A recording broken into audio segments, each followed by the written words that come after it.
Maria, perdoneu-los que no saben el que es diuen. Pareu! Diu que, sisplau, estem actuant, tenim el públic aquí a la nostra disposició. Oh, va.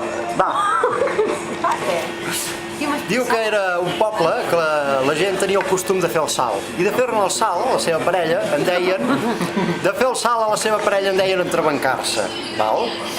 I un dia va arribar un mossèn nou a la població i no acabava d'entendre això. I se'n va anar a veure amb l'alcalde i li va dir: senyor Batlle, perdoni que el molesti, però és que li havia de comentar una cosa que no acabo de comprendre gaire.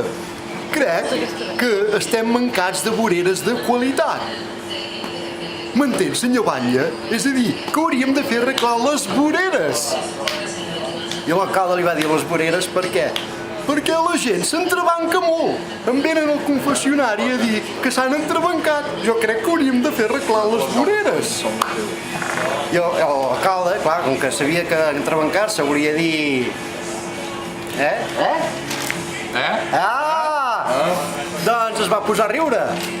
Va